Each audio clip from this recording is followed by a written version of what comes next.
I'm David Harris, 42 years old, and an actor, not the kind that headlines blockbusters or graces Broadway stages, but a passionate amateur who moonlights in community theater. My day job as a logistics manager keeps the bills paid, but the stage is where I come alive. Or it was, until recently. For the last 15 years, I'd been married to Emma, the woman I thought was my anchor, my muse, and my greatest cheerleader. Lately, though, things have felt off. We'd met at a production of Much Ado About Nothing back in college. She wasn't an actor, but she loved the arts, or at least she used to. These days, she barely asks about rehearsals or performances. I told myself it was the ebb and flow of marriage, the natural rhythm of two people growing older together. But cracks were forming. It started with her phone. She used to leave it lying around, a testament to the trust we'd always shared. Now it was glued to her side, buzzing late at night with messages she dismissed as just group chats or work stuff. She was always evasive, her excuses growing thinner with every passing day. Emma had also started taking long work dinners. She's an interior designer, and I knew client meetings sometimes stretched into the evening, but her tone changed when she mentioned these outings. There was a breathlessness to her explanations, a nervous edge that made my skin crawl. The breaking point came 3 weeks ago. Emma left her laptop open on the dining table while she showered. I wasn't snooping, I swear, but a notification popped up. Looking forward to Thursday night. Can't wait to see you again. Ryan. My stomach sank. I clicked it before I could stop myself, my hands trembling. The email chain was damning. Photos, flirtatious messages, and even talk of weekend trips. When things blow over. The Ryan in question was a name I recognized, a colleague of hers I'd met once at a holiday party. Handsome, self-assured, and painfully charming. He'd spent most of the evening monopolizing Emma's attention, while I made small talk with strangers. At the time, I'd brushed it off as harmless. Now, it felt like a sucker punch. My world didn't shatter all at once. It cracked, splintered, then exploded into pieces. But I didn't confront her. Not yet. Instead, I did what any actor worth his salt would do. I started rehearsing. I played the oblivious husband, smiling and nodding through Emma's increasingly flimsy lies. I started planning our anniversary party, a grand gesture to celebrate 15 years of marriage. The irony wasn't lost on me. I invited close friends, family, and, crucially, Ryan. The role I was about to play required an audience, and I intended to deliver the performance of my life. In private, I wrestled with my emotions. Anger burned the brightest, but it was accompanied by grief, humiliation, and even guilt.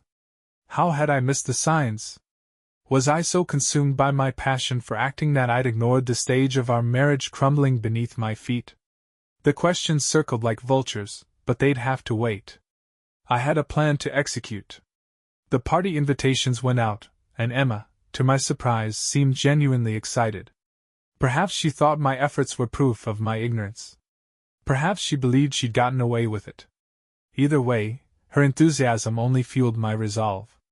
I spent hours preparing, not just the logistics but also the performance. The piece de resistance would be a monologue, delivered after dinner, under the guise of entertaining our guests. It would be a fictional tale, of course, but the details would align so perfectly with Emma's affair that there'd be no mistaking its meaning. By the time the night arrived, I felt like a coiled spring, ready to snap. The house was spotless, the decorations tasteful, and the catering impeccable. Guests began to arrive, their laughter and chatter filling the space. Emma, radiant in a black cocktail dress, moved through the crowd like a queen holding court. And there was Ryan, predictably handsome in his tailored suit, oozing smug confidence. I played my part to perfection, shaking his hand, offering him drinks, and introducing him to friends as Emma's charming colleague. The tension simmered beneath the surface, invisible to everyone but me. As dinner concluded and the last plates were cleared, I stood, raising my glass. "Thank you all for being here tonight," I began, my voice steady despite the storm inside me. "In honor of this milestone, I'd like to share a little story." The room quieted, all eyes on me. I took a breath, feeling the weight of the moment. The curtain was about to rise. The room fell silent, save for the faint clink of a fork against the glass as someone adjusted their drink. I let the quiet stretch, long enough for the air to grow thick with anticipation. My audience waited, eager to hear the tale I'd promised. It was perfect, every eye locked on me, including hers. This story, I began, is about a man, a husband, to be exact. A man like any other, who believes in the sanctity of marriage, in the bond between two people who vow to be faithful. But sometimes, people aren't what they seem. I saw Emma stiffen slightly in her seat, her fingers curling around the stem of her wine glass. Beside her, Ryan wore a polite but disinterested expression, as though he assumed my story would be as dull as a wedding toast. How wrong he was. This husband, let's call him Daniel, I continued, was deeply in love with his wife. For years, he worked tirelessly to make her happy. He thought they were partners in every sense of the word.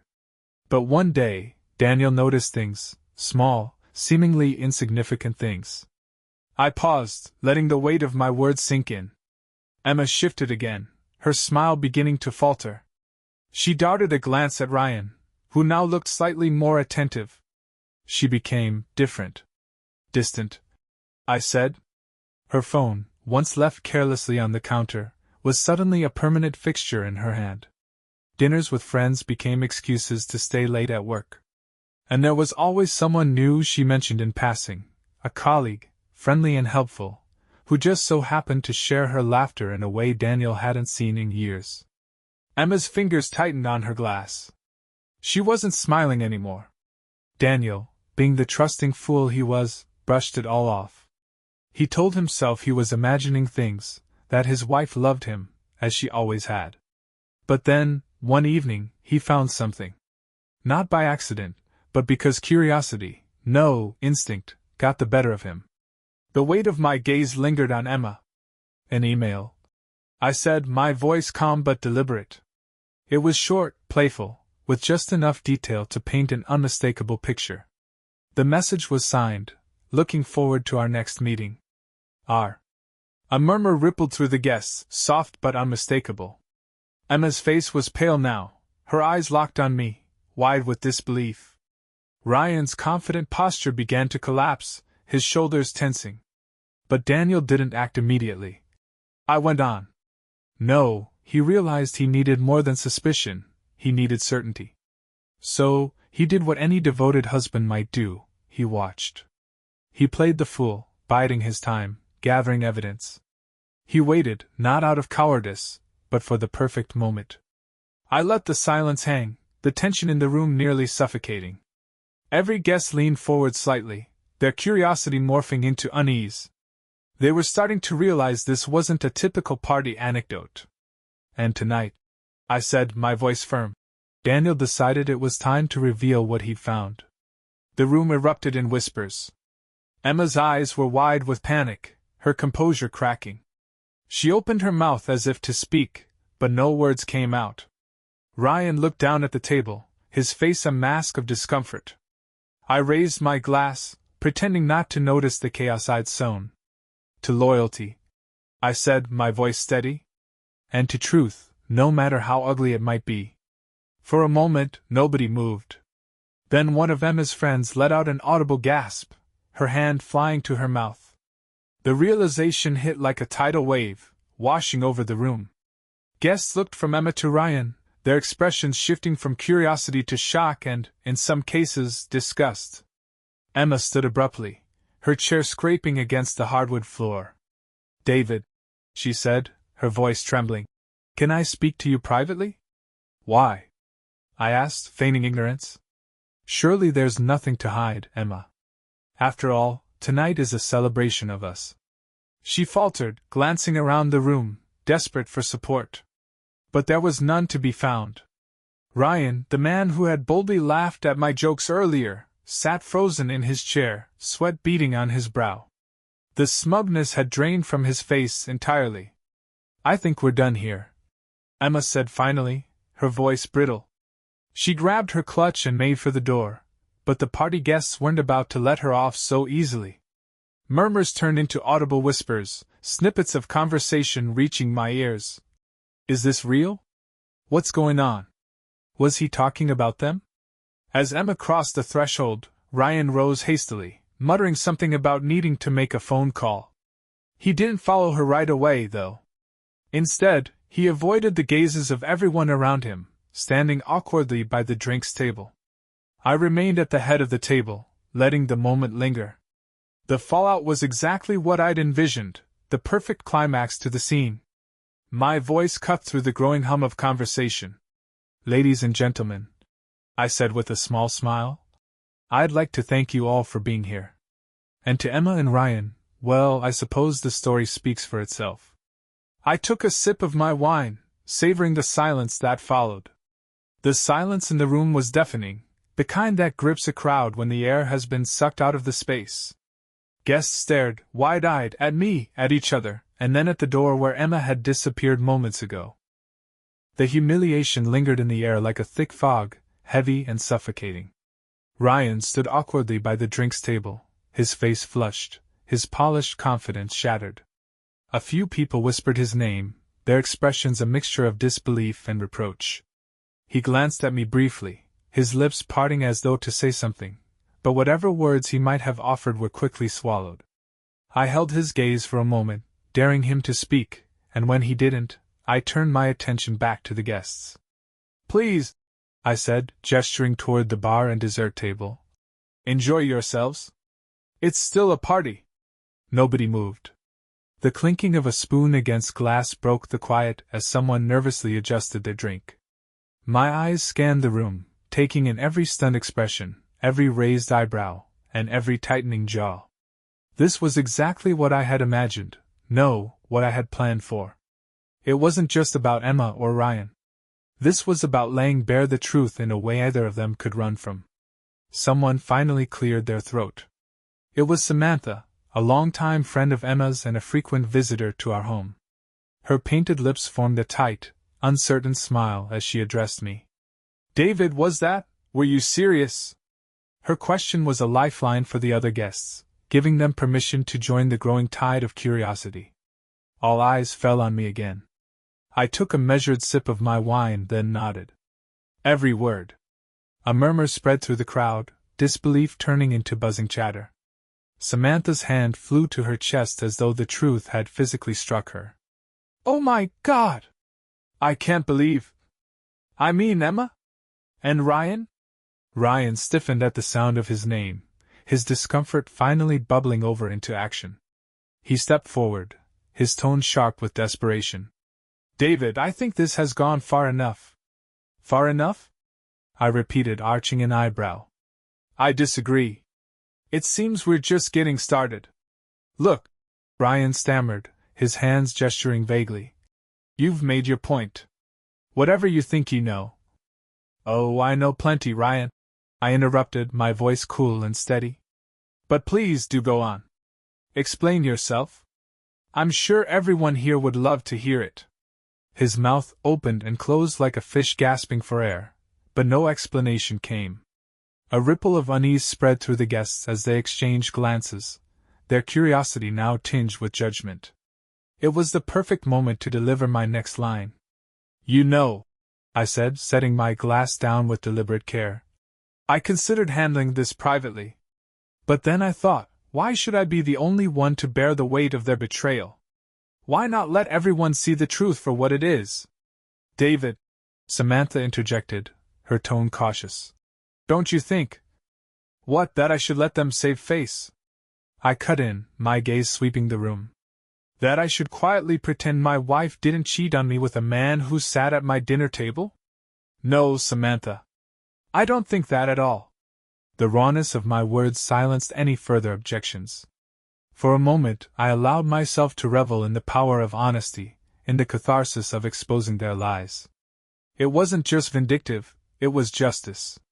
Ryan, clearly at a breaking point, muttered something about needing air and bolted toward the back patio. The crowd parted for him like the Red Sea, their eyes following his retreat. Some guests began murmuring excuses to leave, their discomfort evident. Others stayed rooted in place, their morbid fascination keeping them glued to the spectacle. I glanced at my watch. It was early yet. The night had plenty of room to unfold. An hour later, the party had dwindled.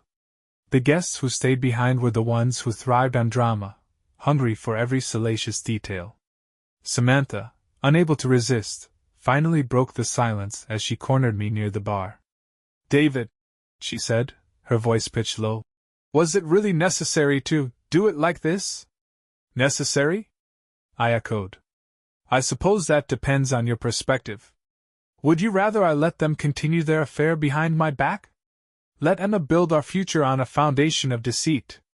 Samantha faltered, her discomfort plain. "No, but what?" I pressed, my voice harder than I intended. "But it makes you uncomfortable to see the truth laid bare? Trust me, Samantha, living it is far worse." Her lips tightened, and for once she had nothing to say. The doorbell rang, and I turned, frowning. Emma wouldn't dare return, not after the storm she'd fled from. I opened the door to find a delivery driver holding a small box. "For Mr. Harris," he said, holding out the package. I signed for it and closed the door, frowning as I examined the label. It was from the theater company, a package I hadn't expected. Setting the box on the table, I opened it to reveal a note on top of several smaller envelopes. The note read simply, "Break a leg." Inside the envelopes were dozens of letters from cast members, thanking me for my work on our last production. It was a bizarre juxtaposition, the warmth of those words arriving on a night steeped in betrayal. I stood there, staring at the letters, as the weight of everything began to settle. The rage, the grief, the overwhelming sense of loss, it all pressed down on me, threatening to crush me beneath its weight.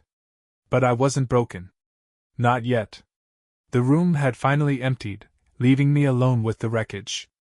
Plates and glasses littered the tables, half-empty wine bottles stood as forgotten sentinels, and a faint, acrid scent of burned candle wicks hung in the air. It wasn't just the party that felt hollow. The house itself, which I'd once filled with so much love and laughter, now felt foreign, as if someone else had lived my life without me noticing. I dropped into one of the dining chairs, letting my head rest in my hands. The adrenaline that had carried me through the evening was gone, leaving only exhaustion in its wake. It had been a masterstroke, my theatrical unveiling of the truth, but now I wondered if it had really achieved anything. I'd exposed Emma and Ryan, yes. Humiliated them in front of everyone who mattered to them. But where did that leave me? I stared at the unopened envelopes from the theater company. Their gratitude, their praise, it felt like a message from another life, a happier one that no longer seemed attainable. I slid the stack aside, unable to muster the strength to read their kind words. As the silence of the house grew deafening, I stood and began clearing the room. It was a mechanical task, a distraction from the storm in my mind. Each plate I picked up felt heavier than it should, a reminder of the facade I'd maintained for so long. With every trip to the kitchen, the weight of betrayal bore down harder, threatening to suffocate me. Halfway through loading the dishwasher, my phone buzzed on the counter. The screen lit up with a text from Emma. "We need to talk." The words hit like a hammer. She wanted to talk now? After the months of lies and the carefully staged deceit, after walking out of our house in front of everyone, now she wanted to talk? I stared at the screen, torn between fury and exhaustion. My thumb hovered over the phone, but I didn't reply. What could she possibly say that I hadn't already heard in my own head 100 times? It was a mistake. It didn't mean anything. I was lonely. The excuses always boiled down to the same thing: selfishness. The next message came less than a minute later. "Please, David. Let me explain." My laugh came out bitter, almost feral. Explain? What explanation could make me forget the photos I'd seen or the damning messages between her and Ryan? My stomach churned at the thought of how easily she'd lied to my face for months, how casually she'd acted as if everything was fine. Still, a small, masochistic part of me wanted to hear her out, to confront her with every ounce of anger that simmered beneath the surface. But another part, the wounded, exhausted part, knew it would only reopen wounds I wasn't ready to address. Instead of replying, I set the phone down and returned to cleaning. The rhythmic clatter of dishes and running water filled the void, giving me a reprieve from the cacophony of my thoughts. When I was finished, I poured myself a glass of whiskey and sank back into the chair. The night replayed itself in my mind, every moment of the party scrutinized under the harsh light of hindsight. I thought about the looks on people's faces when they realized the truth, the murmurs that had filled the room as Emma's shame unraveled. Most of all, I thought about Ryan, the way his smugness had crumbled into panic, his bravado shattered under the weight of my performance. That memory brought a flicker of satisfaction, though it was fleeting. By the time the whiskey glass was empty, the house felt colder, quieter. I thought about going to bed, but the idea of lying in that bed, the one Emma and I had shared, was unbearable. Instead, I wandered into my office, the one room in the house that had always been entirely mine. The walls were lined with shelves full of scripts, plays I'd performed in or hoped to someday. I ran my fingers over the spines, pausing at a collection of Shakespearean tragedies. It felt fitting somehow. I pulled one from the shelf and opened it to a random page, my eyes falling on the words. How sharper than a serpent's tooth it is to have a thankless child. The irony wasn't lost on me. Shakespeare always had a way of cutting through to the heart of things. Except in my case, it wasn't a thankless child, but a thankless spouse. I closed the book and set it down, suddenly feeling the weight of everything pressing down again. My phone buzzed once more, the persistent glow of the screen drawing my attention. This time it wasn't Emma. It was Ryan. The message was brief: we need to clear the air. Can we meet? I read it twice, incredulous. The audacity of the man. I wanted to laugh, but the sound didn't come. He wanted to clear the air. What did that even mean? Did he think there was some version of this where we could shake hands and pretend nothing had happened? Anger flared again, hot and relentless. I typed a reply without overthinking. There's nothing left to say. Stay away from me. I hit send and turned off the phone, tossing it onto the desk. I didn't want to hear from either of them. Not tonight, not tomorrow, maybe not ever. I leaned back in the chair, staring at the ceiling as the weight of the night finally bore down in full. For now, the performance was over, the curtain drawn. But I had a feeling this story was far from finished. I woke to sunlight streaming through the office window, the angle of the rays telling me it was well past the time I'd normally be up. My body ached from the awkward position I'd slept in, slouched in my desk chair, but I didn't care.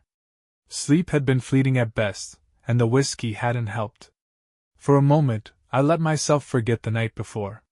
It was a fleeting trick of the mind, until I saw my phone lying face down on the desk and the memories came flooding back. Emma. Ryan. The party. The way their faces had twisted with shock and humiliation.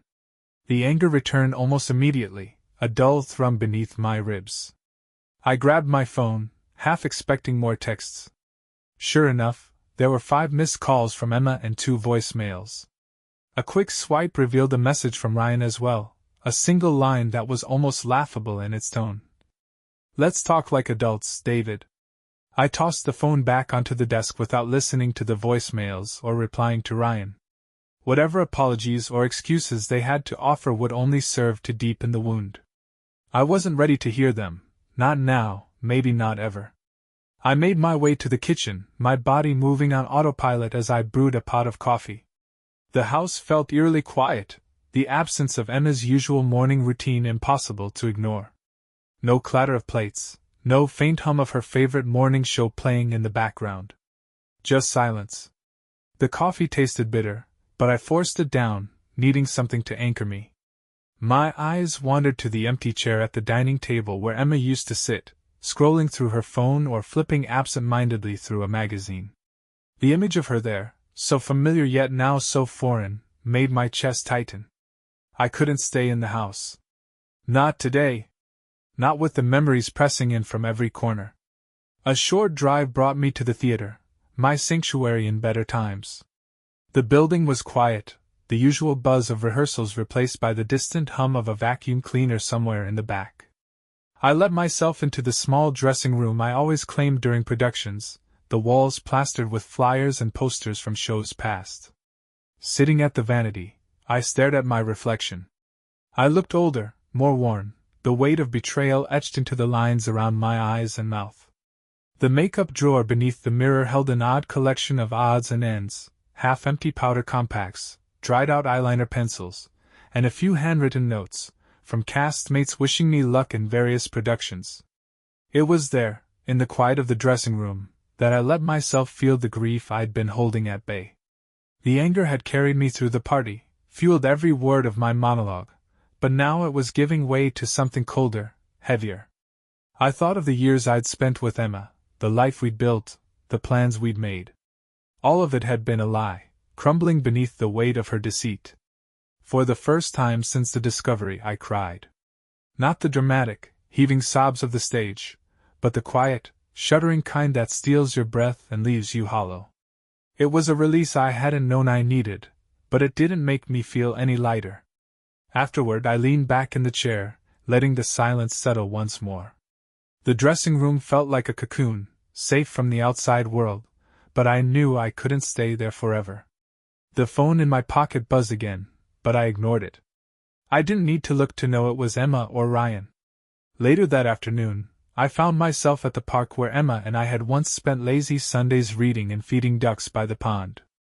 I sat on a bench, watching families stroll by, children laughing as they chased each other through the grass.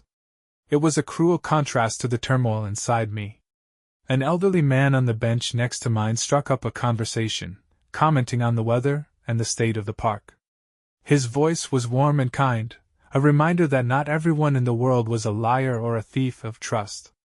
I nodded along, offering polite responses, though my mind was elsewhere. "It's tough," he said suddenly, his tone shifting. "Starting over." I blinked, caught off guard. Had he read something in my face, or was it a lucky guess? I considered brushing off the comment but found myself nodding instead. "It is," I admitted quietly. The man didn't press further, simply nodded in return, as though he understood more than I'd said. He stood after a while, giving me a kind smile before wandering off. I watched him go, wondering what his story was, and whether he'd been through something similar. As the sun dipped lower in the sky, I made my way back to my car. The air felt cooler, crisper, and for the first time all day, I felt a flicker of resolve. Emma had broken my trust, shattered the foundation of our marriage, but she hadn't broken me. Not completely. There was a strange comfort in knowing that I had survived the worst of it, the discovery, the confrontation, the aftermath. What lay ahead I didn't know, but one thing was certain. I wouldn't face it with blind trust or naivety again. As I drove home, I rehearsed the lines I'd deliver if Emma or Ryan dared to show their faces again. The actor in me demanded it, but the man in me was already rewriting the script of his life. The house was dark when I pulled into the driveway that evening, but as I approached the door, I noticed a faint light spilling from the living room window. My stomach tightened. Someone was inside. I stepped into the entryway, my senses on high alert. Emma was sitting on the couch, her arms crossed tightly, as though she was trying to shield herself from the cold. Her makeup was smudged, her hair unkempt, so unlike the polished version of her that she normally presented to the world. She looked up as I closed the door, her eyes rimmed with red. "We need to talk," she said, her voice trembling. "I got your messages," I replied, my tone flat. I shrugged off my coat and hung it on the rack, every movement deliberate. "But I think you said everything you needed to when you walked out last night." "That wasn't me walking out, David," she shot back, her voice rising slightly. "That was me being cornered in front of everyone we know. What did you expect me to do? Maybe take some responsibility," I said, crossing the room to stand opposite her. "Instead of running off like a coward." Emma flinched but quickly regained her composure. "You blindsided me.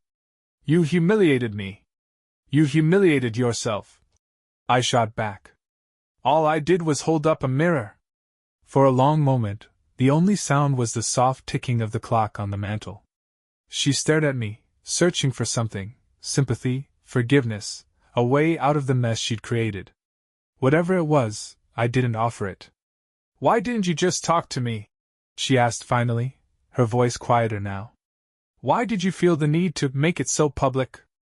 I scoffed, unable to contain the bitter laugh that escaped me. "Why didn't I talk to you? You mean the way you talked to me while sneaking around behind my back? Don't play the victim, Emma. You don't get to pretend this was some misunderstanding. You made your choices." Her lips trembled, but I didn't let it soften me. I couldn't afford to. "Ryan and I," she started, but I held up a hand, cutting her off. "Don't," I said, my voice low but firm. "Don't insult me by trying to explain. I've seen the emails, the photos. I know enough." Emma's composure cracked then. She buried her face in her hands, her shoulders shaking with silent sobs. Once, that sight might have undone me. I might have rushed to comfort her, to tell her everything would be okay. But now, I felt nothing but a hollow ache where compassion used to live. "I don't know why I did it," she mumbled through her tears. "I was lonely. You were always so distracted. So caught up in your rehearsals, your projects. Ryan was there, and he listened. He made me feel seen." The words stung, but I didn't let her see it. "You could have told me you felt that way," I said. "We could have worked on it. Instead, you turned to him. You didn't just destroy our marriage, Emma, you destroyed my trust in you." She looked up then, her tear-streaked face filled with desperation. "I still love you, David. I know I've made mistakes, but we can fix this. We can go to counseling, start over." "No," I said, my voice hard and final. "We can't." Her breath hitched, and for a moment she looked like she might argue. But then she nodded, her shoulders sagging as though the fight had left her entirely. "What happens now?" she asked, her voice barely above a whisper. "I've already contacted a lawyer," I said. "You'll hear from them soon. You can stay here for a few days, but after that, I want you gone." Her eyes widened. "David, please. This is my home too." "Not anymore," I said coldly. "You forfeited that when you brought someone else into our lives." Emma stared at me, her expression a mixture of anger, grief, and resignation. Finally, she stood, brushing past me on her way to the stairs. I watched her go, my heart a tangled mess of emotions, anger, sadness, and an aching sense of finality. When I heard the bedroom door close upstairs, I sat heavily on the couch, my head in my hands.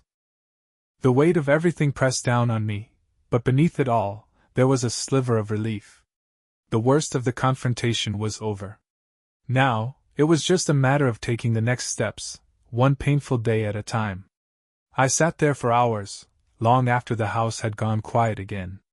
Eventually, exhaustion won out, and I fell asleep on the couch, the distant memory of happier times lingering like the ghost of a life I no longer recognized. The morning came too quickly, sunlight slanting through the living room blinds and warming the skin of my arm draped over the couch's edge. For a moment, I forgot everything. Then the memories of the party, Emma's betrayal, and her late-night pleas hit me like a freight train. I sat up slowly, the stiffness in my back a physical reminder of the emotional weight I carried. The house was eerily quiet, as if even the walls were holding their breath. I made my way to the kitchen, the hollow clink of my footsteps the only sound. I noticed Emma's mug on the counter, her favorite, the one with the chipped rim I'd offered to replace a dozen times. It still held a thin pool of cold coffee, as though she'd abandoned it in a rush. A strange mix of resentment and nostalgia churned in my chest. Everything in this house, from the furniture to the curtains, was tied to her in some way. To us. Or, at least, to what we used to be. Now it all felt like a monument to a life that no longer existed. I grabbed my phone off the counter and glanced at the notifications. Another text from Emma, short and pleading. "Can we talk again? I need you to understand." Understand? I shook my head, biting back a bitter laugh. What was there to understand? She had her reasons, sure. Everyone does. But no explanation would erase what she'd done, what she'd taken from me. I deleted the message without responding. Instead of replying, I scrolled through my contacts until I found the name I needed: Mark Dillard, attorney. We'd met once before, years ago, when I'd played a defense attorney in a local play and wanted to nail the courtroom jargon. Mark was sharp, efficient, and most importantly, ruthless when it came to family law. His phone rang twice before he picked up, his tone brisk but polite. "David. To what do I owe the pleasure?" "I need a divorce attorney," I said, skipping pleasantries. "Fast." There was a brief pause before his voice softened. "I'm sorry to hear that. Can you come by my office this afternoon? We'll discuss everything." "Yeah," I said, my throat dry. "I'll be there." Mark's office was just as I remembered it, all dark wood and leather chairs, the kind of space that exuded authority. He greeted me with a firm handshake and guided me to a seat across from his desk. "Tell me what happened," he said, leaning back in his chair with a legal pad balanced on one knee. I hesitated for a moment, unsure where to begin. The affair? The months of deception? The public humiliation? Finally, I told him everything, starting with the late-night messages I'd discovered and ending with the anniversary party. As I spoke, Mark's pen scratched across the paper, his face unreadable. When I finished, he nodded slowly. "You did well to gather evidence before confronting her," he said.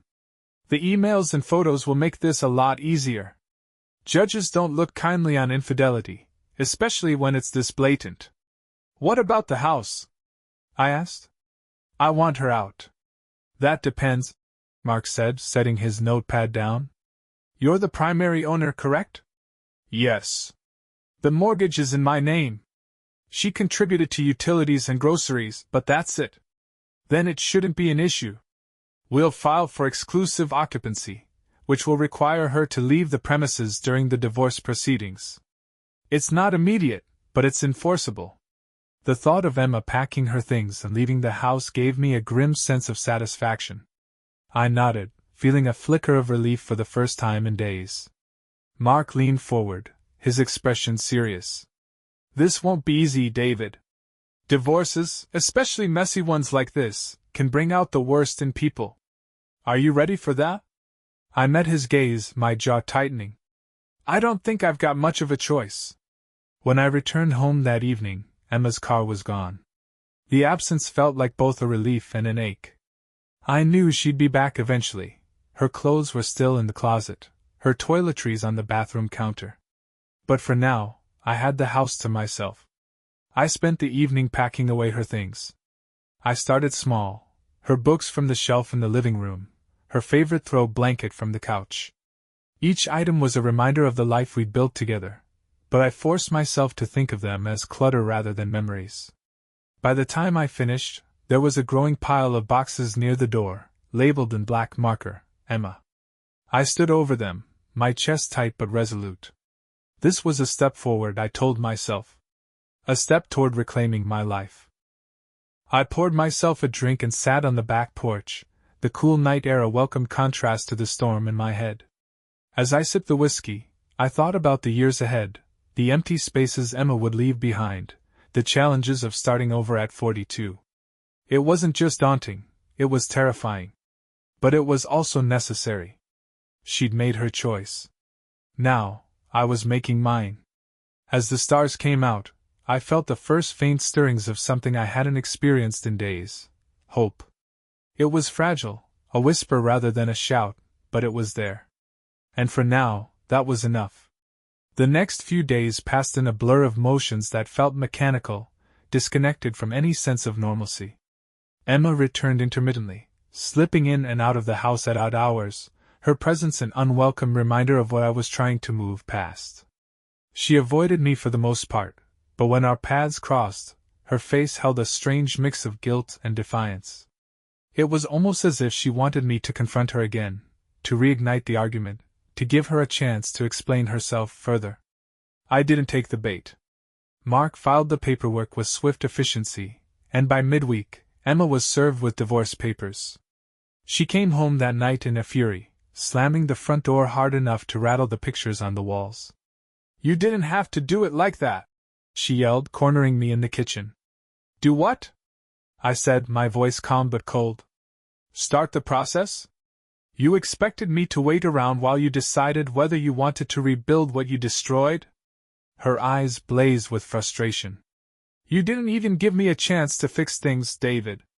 I gave you 15 years, I replied, crossing my arms. That's plenty of chances. The words landed like a slap, and for a moment she looked like she might cry. But she quickly masked her vulnerability with anger. Fine, she said, her voice shaking. If this is what you want, then so be it. She stormed upstairs, slamming the bedroom door behind her. I didn't follow. The fallout from the party reached further than I'd anticipated. Over the next week, I began hearing whispers from friends and colleagues, people who had been at the party or heard about it secondhand. Emma and Ryan's names were on everyone's lips, their affair now the town's juiciest scandal. At first, the attention felt like validation, a confirmation that I hadn't overreacted, that I wasn't the villain in this story. But as the days wore on, the whispers began to weigh on me. Everywhere I went, I felt the lingering stares, the subtle questions woven into polite conversations. People wanted to know the details, to revel in the drama of it all. I started to resent the very spectacle I'd created. Ryan, it seemed, wasn't faring any better. A mutual friend informed me that his office had been abuzz with gossip, his reputation taking a hit among both colleagues and clients. Word had even reached his wife, yes, he had one, who had promptly filed for divorce. That revelation had surprised me, though in hindsight, I realized I shouldn't have been. A man who could betray a friend so casually was unlikely to be faithful in other areas of his life.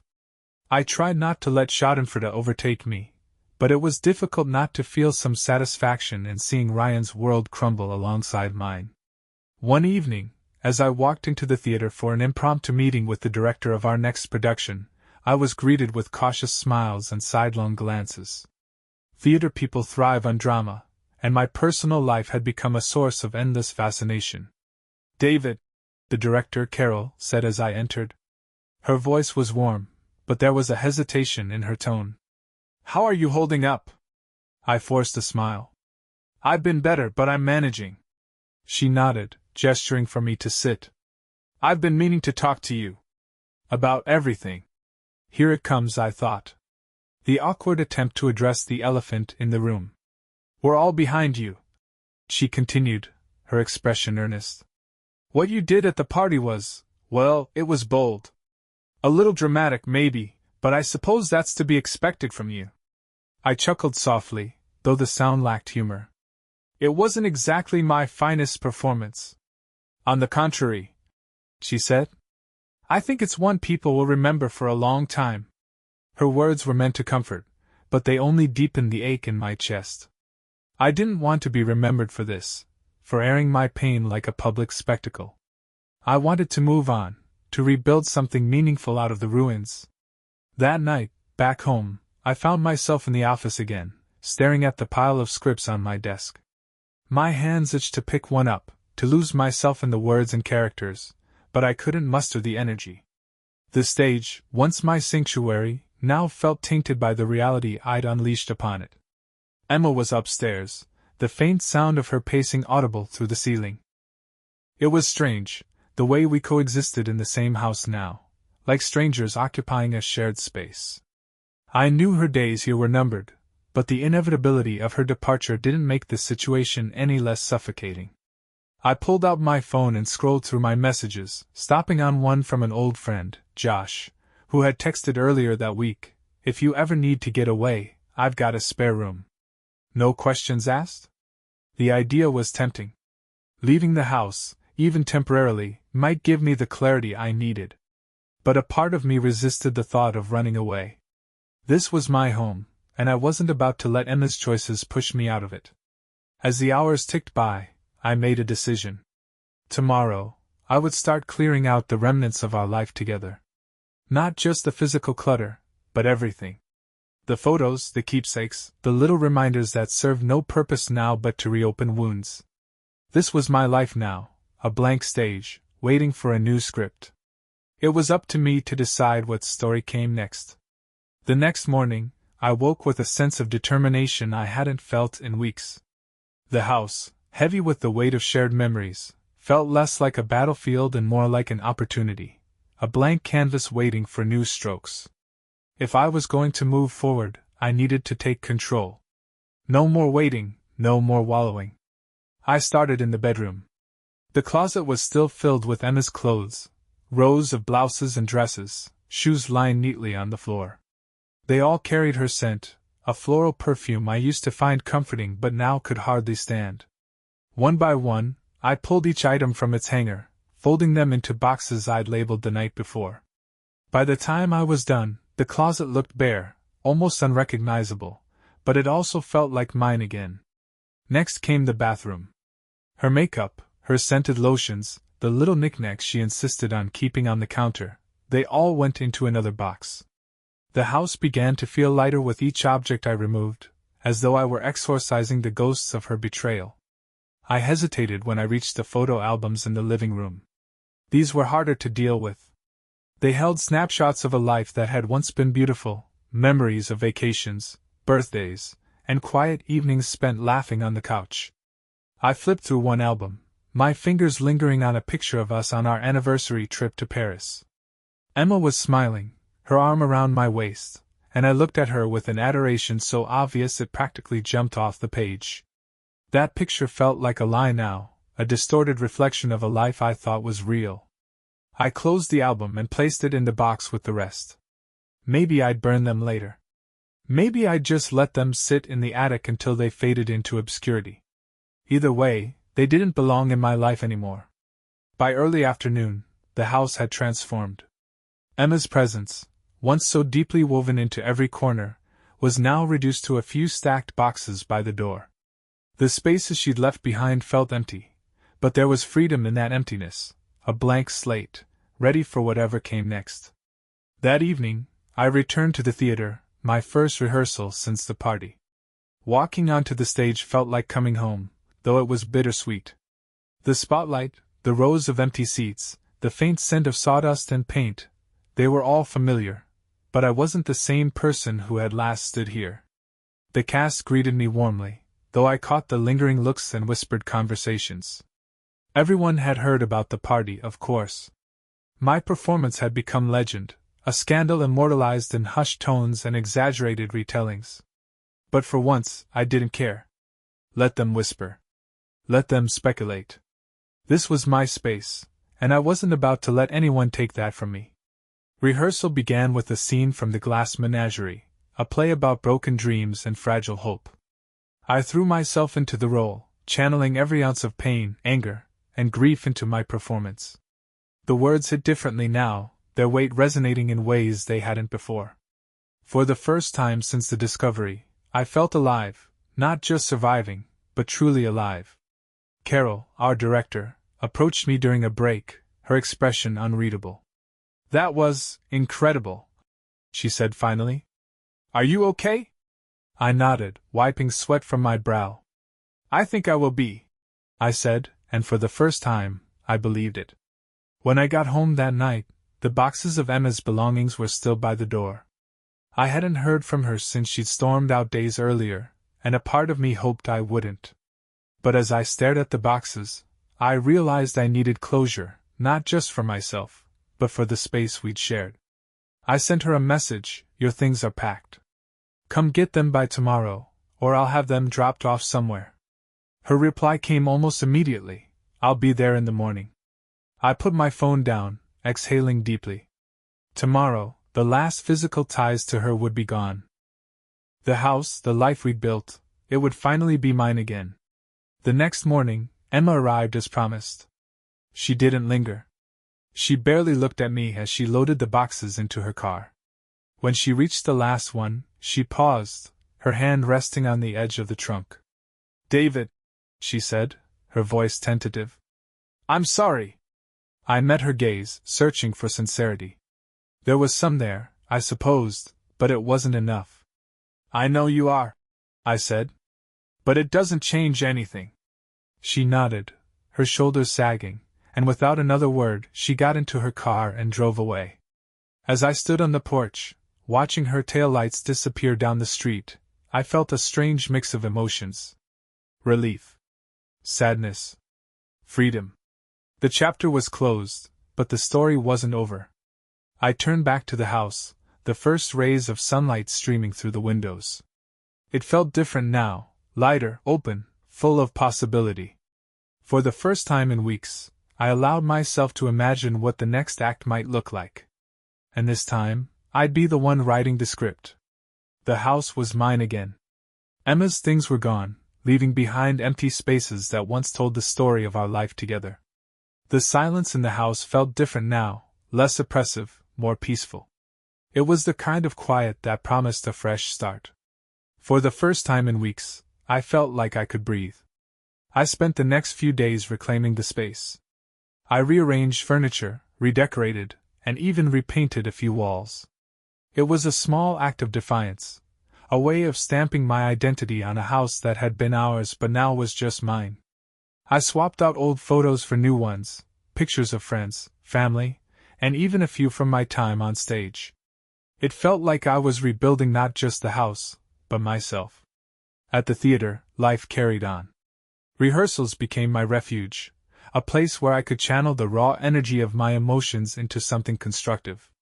The cast, once tentative around me, began to treat me normally again. The whispers and sidelong glances faded, replaced by genuine camaraderie. Carol pulled me aside after one particularly intense rehearsal. "You've been incredible lately," she said, her eyes full of admiration. "It's like you've found something deeper. Something raw." I nodded, a small smile tugging at my lips. "I guess I've had a lot to draw from." "Well, whatever it is, don't lose it," she said. "This production is going to be something special."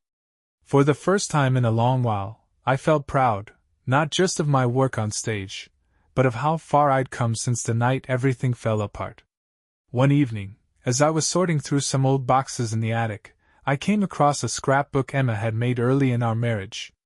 It was filled with photos, ticket stubs, and little notes we'd written to each other. Each page was a snapshot of happier times, a life filled with laughter, love, and promises we thought would last forever. I sat down on the floor, flipping through the pages. There was a picture of us at our first anniversary dinner, a candid shot of Emma laughing as I tried to feed her cake. Another showed us on vacation, standing on a rocky cliff with the ocean stretching out behind us. The memories didn't hurt as much as I expected. They felt distant, like watching a film of someone else's life. I closed the scrapbook and set it aside. Not everything needed to be erased. Some things could be left as reminders, not of what I'd lost, but of what I'd learned. A week after Emma had collected her things, I ran into Ryan unexpectedly. I was leaving a coffee shop when I spotted him across the street, walking toward me. He looked haggard, his suit wrinkled and his hair disheveled. For a moment, I considered crossing the street to avoid him, but something held me in place. "David," he said as he approached, his voice cautious. "Ryan," I replied, keeping my tone neutral. He hesitated, his eyes darting away before meeting mine again. "I wanted to say I'm sorry. For everything." I studied him, searching for sincerity. He looked smaller somehow, his usual bravado stripped away. "Sorry doesn't fix what you did," I said evenly. "I know," he said quickly. "I know I don't deserve your forgiveness. I needed you to hear it." I nodded, more for myself than for him. "I do hear it. But that doesn't mean we're okay. It doesn't mean we ever will be." He seemed to deflate at that, his shoulders sagging. "I understand." I turned to leave, then paused, looking back at him. "You've got a lot to figure out, Ryan. I suggest you start by looking in the mirror." Without waiting for a reply, I walked away, my steps lighter than they'd been in weeks. Opening night of the play was electric. The audience buzzed with anticipation as the lights dimmed and the first scene began. I poured everything I had into my performance, drawing on the pain and resilience of the past few weeks. Each line felt sharper, each movement more deliberate, as though I was finally tapping into something true. When the final curtain fell, The applause was thunderous. I stood on stage, the heat of the spotlight on my face, and felt a swell of pride. This was my moment, not defined by betrayal or loss, but by my ability to rise above it. After the show, as the cast and crew celebrated backstage, I stepped outside for some air. The cool night breeze felt like a balm against my skin. I stared up at the stars, feeling a sense of peace I hadn't known in months. The door opened behind me, and Carol stepped out, a bottle of champagne in hand. "You were incredible tonight," she said, offering me a glass. "Thanks," I said, taking it. "It feels good to be back." She smiled, raising her glass. "To new beginnings." I clinked my glass against hers, letting the words sink in. New beginnings. It was exactly what I needed. The past would always be a part of me, but it didn't have to define me. As I stood there, surrounded by the quiet hum of the night and the distant laughter of my castmates, I felt something I hadn't in a long time: hope. This was the beginning of a new act, and I was ready to step into the spotlight.